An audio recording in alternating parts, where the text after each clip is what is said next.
എപ്പിസോഡിന്റെ തുടക്കത്തിൽ തന്നെ നമ്മുടെ വില്ലനെ കാണിക്കുകയാണ്. അവൻ നെജിയുടെ ആ ഒരു ഡയഗ്രാമിൽ പെട്ട് കുടുങ്ങിക്കിടക്കുകയാണ്. അതിനവൻ നമ്മുടെ ആളുടെ കണ്ണി പൊടിയിട്ട് പുറത്തേക്ക് ഓട്ടിപ്പോവാൻ ശ്രമിക്കുകയാണ്. നെജി അവന്റെ പുറകെ ഓടിച്ചെന്ന് ചാടിയൊരു കിക്കുണ്ട്. അതും പോരാഞ്ഞ് തലങ്ങും വിലങ്ങും അവനെ എടുത്തിട്ട് ഇടിക്കും. മൊത്തം 64 ഇടി അവന് കൊടുക്കും. ആ അടിയില് വില്ലന്റെ കഥ കഴിഞ്ഞു എന്ന് കരുതി നെജി ആവട്ടെ നോക്കി നിൽക്കുമ്പോ അപ്പത്തേക്കും വില്ലന്റെ ബോഡി ആകമാനം എന്തോ ഒന്ന് വന്ന് കവർ ചെയ്തതായിട്ട് നമ്മുടെ നെജി കാണും. വില്ലൻ നൈസായിട്ട് അവന്റെ ബോഡി എന്തോ ഒരു ഷീൽഡ് ഉപയോഗിച്ച് കവർ ചെയ്തു. ആ ഷീൽഡ് അത് പതിയെ പതിയെ ഇളകി വീഴാൻ തുടങ്ങും.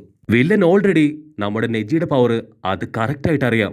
നെജി ചക്ര പോയിന്റ്സ് തന്നെ കറക്റ്റായിട്ട് നോക്കി അടിക്കുമെന്ന് മനസ്സിലാക്കി അവൻ നൈസായിട്ട് അവന്റെ പവർ ഉപയോഗിച്ച് അവന്റെ ബോഡി മുഴുവൻ ഒരു ഗാർഡ് തന്നെ ഉണ്ടാക്കി. ഉടനെ നെജിക്ക് മനസ്സിലാവും അവന്റെ വായിലൂടെ മാത്രമല്ല അവന്റെ ബോഡിയിൽ കൂടെ പോലും അവൻ ആ ഗമ്മ് പുറത്തെടുക്കാൻ സാധിക്കും.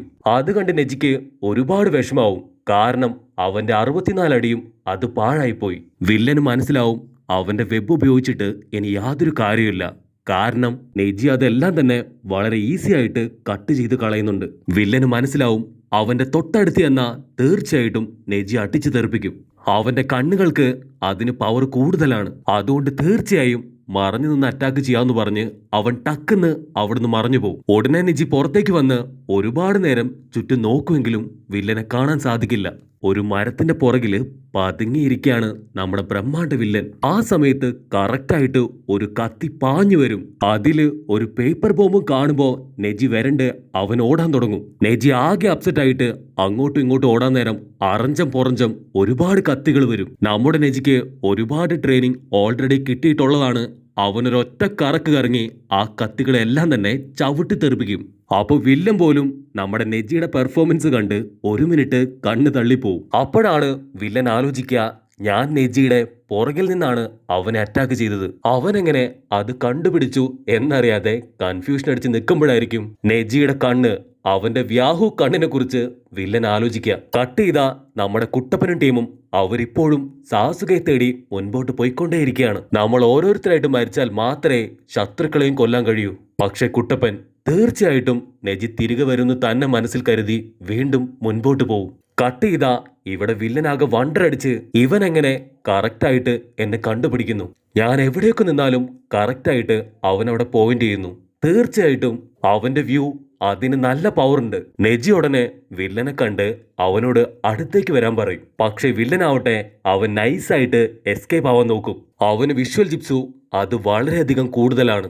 അതുകൊണ്ട് തീർച്ചയായും ദൂരെ നിന്ന് ഫൈറ്റ് ചെയ്താ അവൻ കണ്ടുപിടിക്കും. നെജി പറഞ്ഞതുപോലെ അവന്റെ തൊട്ടടുത്ത് നിന്ന് ഫൈറ്റ് ചെയ്യാന്നും പറഞ്ഞ് ഇപ്പൊ വില്ലനാവട്ടെ നെജിയുടെ അടുത്തേക്ക് വരും. അപ്പോ ഇപ്പൊ വില്ലന്റെ ബോഡിയിൽ ആ ഒരു മാർക്ക് മുഴുവനായിട്ടും സ്പ്രെഡ് ആവാനായിട്ട് ആരംഭിക്കും. കാരണം അവനിപ്പോ ഫസ്റ്റ് സ്റ്റേജ് കഴിഞ്ഞിരിക്കുന്നു. നെജി അവന്റെ വ്യാഹു കണ്ണുപയോഗിച്ച് സ്കാൻ ചെയ്യുമ്പോൾ വില്ലന്റെ ബോഡിയിൽ ഇപ്പൊ ചക്ര പവർ ഒരുപാട് അധികമായെന്ന് അവന് മനസ്സിലാവും. മാത്രമല്ല അവന്റെ ബോഡിയിൽ ഇപ്പൊ സാസുകയുടേതുപോലെ ആ ഒരു മാർക്ക് അത് മുഴുവനായിട്ടും സ്പ്രെഡായി. ഇവിടെ വില്ലനാവട്ടെ അവന് കാര്യം പിടികിട്ടും. നെജിക്ക് അവന് സ്കാനിങ് പവറും എക്സ്റേ സ്കാനിങ് പവറും അങ്ങനെ എല്ലാ പവറും ഒരുപാട് അധികമാണ്. ഇതൊക്കെ മനസ്സിലാക്കി എങ്ങനെയെങ്കിലും അവനെ കൊല്ലണമെന്ന് വില്ലൻ മനസ്സിൽ കണക്ക് കൂട്ടും. വില്ലൻ അവന്റെ കൈ ചേർത്ത് വെച്ച് സമറിൻ ജിപ്സ് ഉപയോഗിച്ച് വലിയൊരു സ്പൈഡറിനെ തന്നെ അവിടെ ക്രിയേറ്റ് ചെയ്യും. ഒരു മിനിറ്റ് നമ്മുടെ നെജി അതുകൊണ്ട് ഷോക്കായി പോവും. ആ സ്പൈഡർ അതിന്റെ വായിൽ നിന്ന് ഒരുപാട് ഈച്ചകളെ പുറത്തേക്ക് തുപ്പാൻ തുടങ്ങും. വില്ലന്റെ പ്ലാൻ ഇപ്പൊ നെജിയുടെ ആ ഒരു റൊട്ടേഷൻ നിർത്തണം.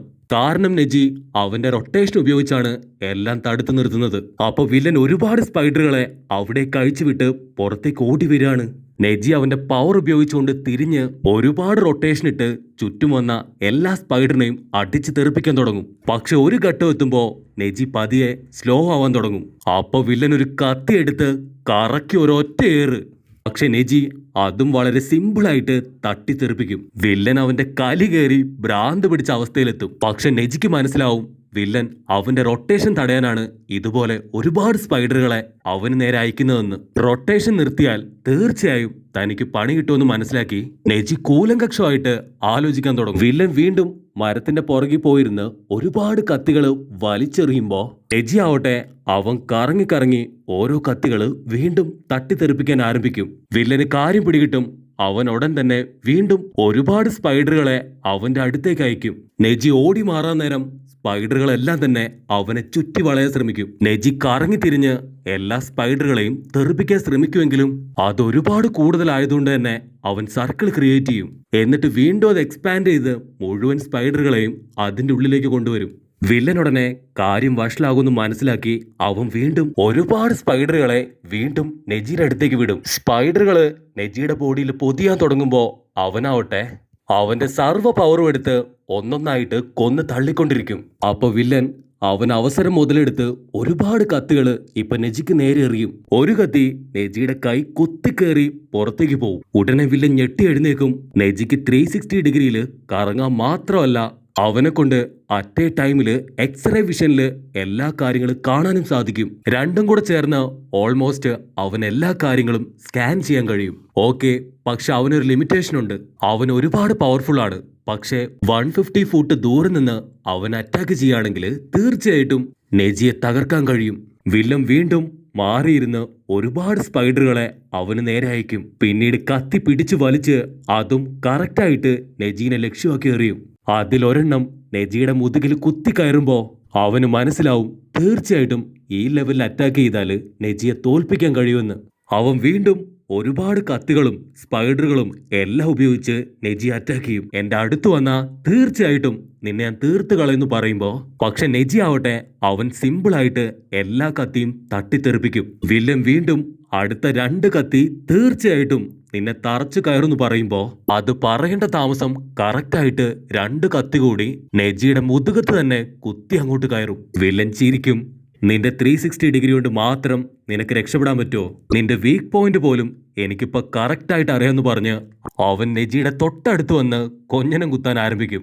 നിന്റെ വിഷ്വൽ ജിപ്സു അതത്ര പോരാന്ന് പറയുമ്പോ നമ്മുടെ നെജി ആവട്ടെ നെജിക്ക് എന്താ പറയേണ്ടതെന്ന് അറിയില്ല. അവൻ കൺഫ്യൂഷനായിട്ട് നിന്ന് വീണ്ടും ചാടി എഴുന്നേറ്റ് നീയാണോ അതോ ഞാനാണോ നോക്കാന്ന് പറയും. അതിന് വില്ലൻ നീ ഒരിക്കലും എന്റെ കയ്യിൽ നിന്ന് ഇനി രക്ഷപ്പെടാൻ പോകുന്നില്ല. അധികം ചിലക്കാതെ മിണ്ടാതിരിക്കുന്നതായിരിക്കും നിനക്ക് ഏറ്റവും നല്ലത്. അല്ലെങ്കിൽ നിന്റെ മരണം അത് നരക തുല്യമായിരിക്കും. അപ്പൊ നാറ വീണ്ടും അവന്റെ ചെറുപ്പകാലത്തെ ഇമാജിനേഷനിലേക്ക് പോകും. ലീ കുട്ടപ്പനെ നെജി കളിയാക്കിയതും അതുപോലെ തന്നെ നമ്മുടെ പാവം കുട്ടപ്പിയെ അവളെ അടിച്ച് താഴെയിട്ട് വീണ്ടും അവളെ കളിയാക്കിയതും അങ്ങനെ എല്ലാ കാര്യവും അവന് ഓർമ്മ വരും. ഇപ്പൊ അതേ അവസ്ഥയിലാണ് പാവം ടീം ലീഡർ ആയിട്ടുള്ള നമ്മുടെ നാറയും. നെജി അങ്ങനെ ആലോചിച്ച് നിൽക്കുമ്പോ വില്ലനാവട്ടെ അവൻ നൈസായിട്ട് ആ വലിയ സ്പൈഡറിനെ പൊക്കിയെടുത്ത് നെജിയുടെ നേർക്ക് വലിച്ചെറിയും. നോ എന്ന് പറഞ്ഞൊരു അലർച്ച മാത്രമായിരിക്കും പിന്നെ കേൾക്കുക. കാറിന്റെ ശബ്ദം കേട്ട് വില്ലൻ വിചാരിക്കും നെജിയുടെ കാര്യത്തില് ഏകദേശം തീരുമാനമായെന്ന്. എന്നാൽ കാർ ചെയ്ത് മറ്റാരുമല്ല സാക്ഷാൽ ആ ഒരു സ്പൈഡറാണ്. നെജി ആ സ്പൈഡറിനെ ആഞ്ഞൊരു അടി അങ്ങോട്ട് കൊടുക്കും. ആ അടിയില് സ്പൈഡർ തെറിച്ചു പോകുമ്പോ വില്ലനാവട്ടെ ഒരുപാട് കത്തി ഇപ്പൊ നെജിക്ക് നേരെ വലിച്ചെറിയും. അതിൽ ചില കത്തി കറക്റ്റായിട്ട് നെജിയെ കുത്തിക്കയറി നെജി ബോധം കെട്ട് താഴെ വീഴും. അങ്ങനെ ഒടുവില് വില്ലനാവട്ടെ നെജിയുടെ കാര്യം കഴിഞ്ഞു. ഇനി എത്രയും പെട്ടെന്ന് ഇവിടുന്ന് പോകണമെന്ന് പറഞ്ഞ് അവൻ പോകാൻ തുടങ്ങുമ്പോ അപ്പൊ നെജി അവൻ സ്റ്റൈലായിട്ട് അത്രയും കുത്തുകൊണ്ടിട്ടും എഴുന്നേറ്റ് നിൽക്കും. അപ്പോഴാണ് വില്ലന് മനസ്സിലാവുക 150 ഫൂട്ട് ദൂരെ ഇരുന്ന് അവനെ ആക്രമിക്കുകയാണെങ്കിൽ ഒരിക്കലും അവൻ മരിക്കില്ല. വില്ലന് കലി കയറി അവന്റെ വായ്ക്കൂടെ ഗം പുറത്തു വരും. കട്ട് ചെയ്താ ഇവിടെ കാട്ടില് ബാക്കിയുള്ള വില്ലന്മാരാവട്ടെ അവരിപ്പോഴും ഉണ്ടപ്പനെ കാണാത്തതില് കൺഫ്യൂഷൻ അടിച്ചിരിക്കുകയാണ്. കട്ട് ചെയ്ത നെജി അവിടുന്ന് ഓടി രക്ഷപ്പെടാൻ നേരം അവൻ വീണ്ടും വലിയൊരു അമ്പുമായി വന്ന് നെജിക്ക് നേരെ ആ ഒരു അമ്പ് തൊടുത്തങ്ങോട്ട് വിടും. അമ്പ് നെജിയുടെ അടുത്തേക്ക് പാഞ്ഞടുക്കുന്നതോടു കൂടെ ഈ ഒരു എപ്പിസോഡും അവസാനിക്കുന്നു. എപ്പിസോഡ് ഇഷ്ടപ്പെടുകയാണെങ്കിൽ ലൈക്ക് ചെയ്യാനും കമന്റ് ചെയ്യാനും ഷെയർ ചെയ്യാനും മറക്കല്ലേ. അടുത്തൊരു അടിപൊളി എപ്പിസോഡായിട്ട് കാണുന്നവരെ it's me with Mallu web.